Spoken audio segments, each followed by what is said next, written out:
Égalité, respect, confiance et dignité, ce sont les 4 valeurs essentielles transmises lors de ces 2 journées complètes de formation à la méthode Montessori. Face à la formatrice, ce ne sont pas des puéricultrices ou des agents de crèche, mais bien des auxiliaires de vie, car oui, la méthode Montessori est également déclinée pour les personnes âgées dépendantes ou en situation de handicap. Montessori, ça appartient à Maria Montessori. C'était une pédagogie développée au siècle dernier, qui avait vraiment une vision très en lien avec l'enfant est une personne à part entière. Elle avait une devise qui était aide-moi à faire seul. Donc il y a vraiment cette idée de justement lui permettre de devenir un adulte indépendant.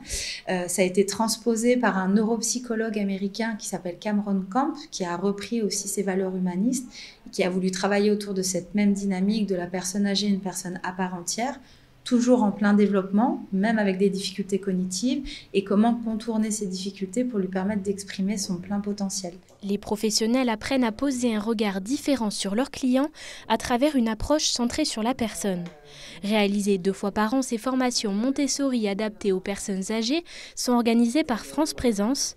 Elles sont nées d'une envie d'accompagner son public dans des valeurs qui lui sont communes. Les valeurs de dignité de la personne, tout en respectant la personne, peu importe sa pathologie, peu importe son âge, peu importe sa dépendance, et surtout une valeur d'égalité de traitement.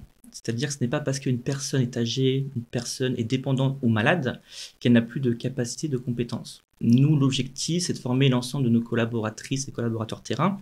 Sur la Savoie, on est à 80 personnes qui sont sur le terrain au quotidien, sous des valeurs qui sont l'entraide, l'accompagnement, faire avec la personne, l'aider à faire soi-même et ne pas faire à la place de la personne.